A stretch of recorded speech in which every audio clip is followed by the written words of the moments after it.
Здравствуйте, мои дорогие подписчики! В интернете очень много разной информации по поводу ухода за цитрусовыми.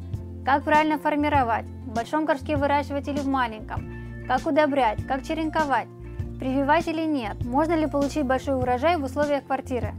Ответы на все эти вопросы вы увидите в этом видео. А пока подписывайтесь на мой канал.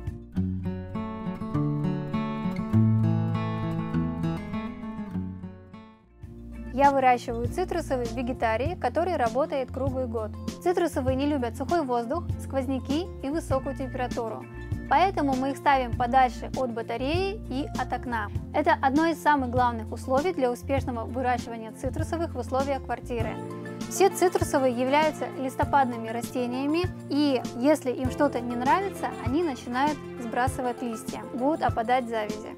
Все цитрусовые являются культигенами, то есть это растения одомашненные, поэтому их можно и нужно выращивать в условиях квартиры, и вы будете получать свой урожай экзотических плодов. Многие мучаются вопросом, прививать растения или нет.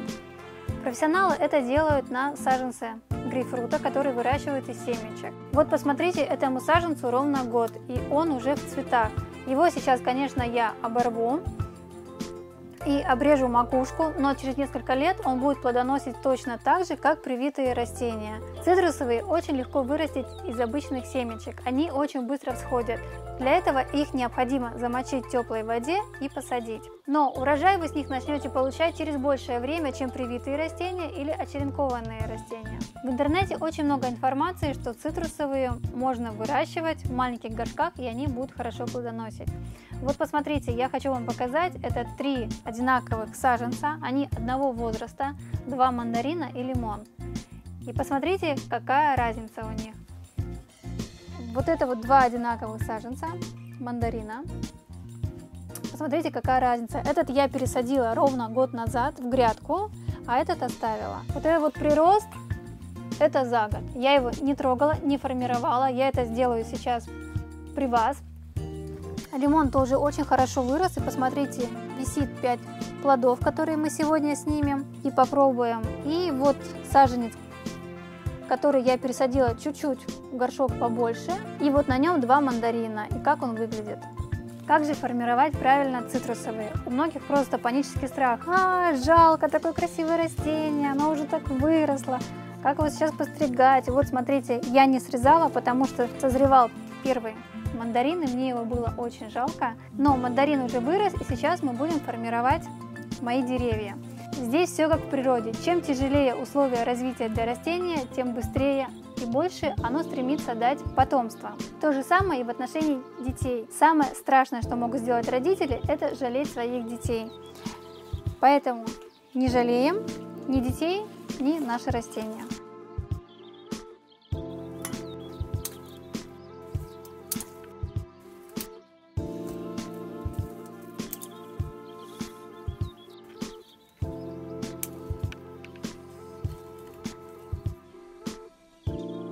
В интернете очень много разных схем, как правильно обрезать ветки первого порядка, ветки второго порядка, ветки третьего порядка. Самое главное, что надо знать для формирования цитрусовых, это то, что нужно убрать все ветки, которые растут к центру растений, чтобы не было загущения. Листья у цитрусовых – это их кожа, и они получают все необходимое именно через листья. Поэтому, чтобы свет падал равномерно на все листья, мы убираем именно это загущение. Я уберу эту боковую ветку. Мы срезаем обязательно под ствол, не оставляем никаких пенечков. Это очень важно, чтобы не было потом загнивания и инфицирования растения. Также я уберу длинные листья, чтобы крона формировалась красивой. Напоминаю, самое главное не жалеть растения. Здесь веточка, которая будет потом в центре и мешать, поэтому я ее удаляю. От наших срезов потом пойдут 2-3 побега, крона уже будет формироваться красивым деревом. Можно подумать, что я все убрала с растения безжалостно, но посмотрите, центр мы освободили, теперь сюда будет попадать свет, здесь пойдут новые побеги, и наше растение уже будет расти в форме красивого дерева, в форме чаши. Лимон – это кустарники, и если его не формировать, он будет расти в виде куста. Но если его формировать, то его можно вырастить в форме дерева. Обычно выращивают либо на коротком штамбе, либо на длинном штамбе. Штамб – это длина ствола растения. Вот здесь относительно не длинный штамб, но он и не короткий. Вот у этого растения штамб короткий, и я его буду формировать совсем по-другому. Обрезаю ветку, которая пошла с основания. Еще раз повторюсь, что постригаем под ноль и не оставляем никакого пенечка. Вот это вот растение очень запущенное. Вот эту ветку я хочу направить вот так вот в сторону. Для этого у меня есть вот такая вот проволока, которой можно фиксировать ветки.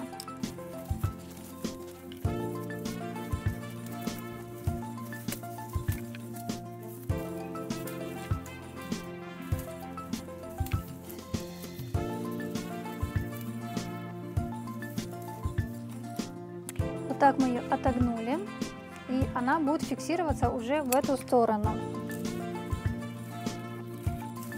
Ствол шел к центру, я его уберу.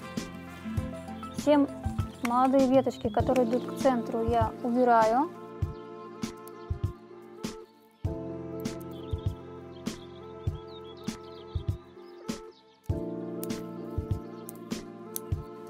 Я убрала все загущение в центре, теперь я просто обрежу кончики примерно одинаковой длины, чтобы они были.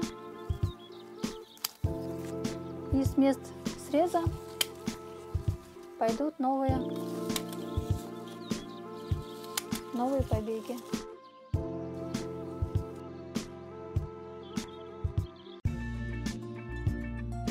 Дальше мы уже переходим к мандарину.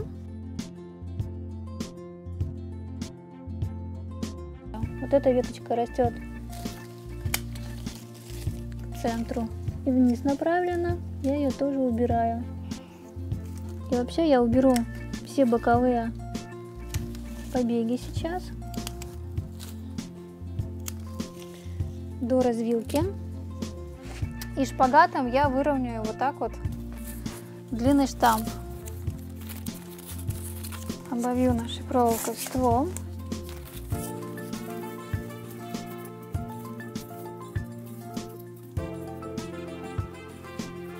И придам форму уже проволоке нашей.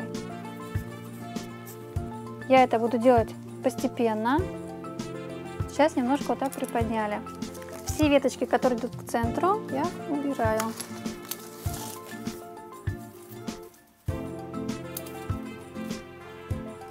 Вот у нас будет так расти дерево. Постригаю кончики, чтобы начали формироваться новые ветки. Вот наш штамп мы направим сюда. И вот так вот будет оно расти. И уже будет выглядеть совсем по-другому. Переходим уже к мандарину, запущенному, быстро растущему мандарину. У него очень длинные вымахали ветки. Конечно, оно очень запущенное, потому что я этого не сделала вовремя. Но очень жалко было постригать, потому что хотелось увидеть свой мандарин. Эту веточку мы так и оставляем.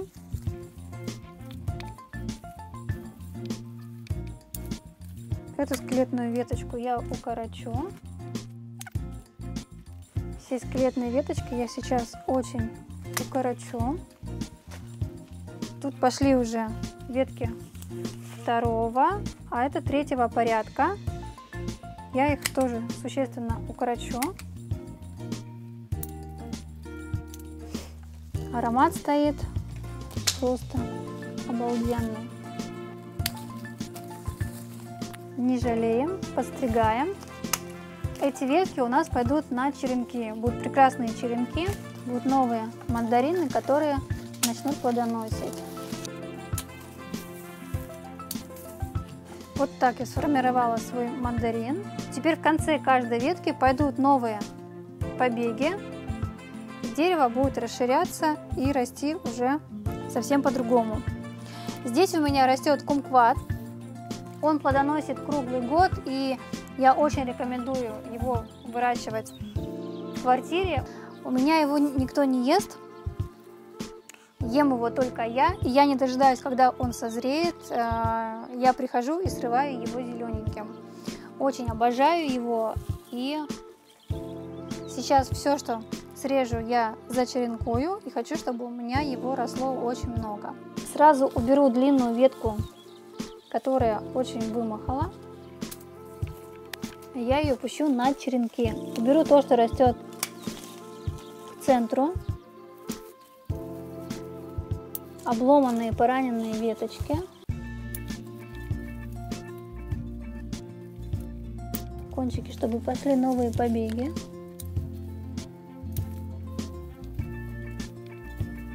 Эта ветка растет к центру, я ее тоже сейчас уберу. Вот видите, растение на глазах уже выглядит совсем по-другому. Лимон тоже так разросся буквально вот за лето. Я его тоже не формировала, он уже весь обильно начинает цвести. Пахнет лимон жасмином, очень вкусно. Кстати, все, что мы обрезали, все листья лимонов и мандаринов можно собрать, засушить и добавлять в чай. Аромат будет очень сумасшедший, и это очень полезно для здоровья. Убираю веточки, которые растут к центру. Некрасивые веточки, которые чувствуют себя плохо. Боковые. Чтобы штамм был ровный и красивый. Итак, убрала все ветки, которые растут к центру. Сейчас я их сформирую по длине, которую я вижу.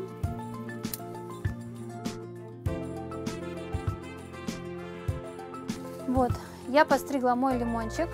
Оставшиеся листья будут получать намного больше солнца.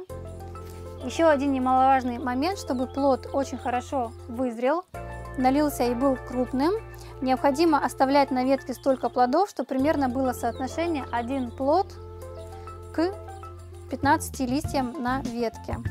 То есть посчитали, если на ветке есть 15 листьев, оставляем 1 плод. Если на ветке больше листьев, можно оставить 2 плода.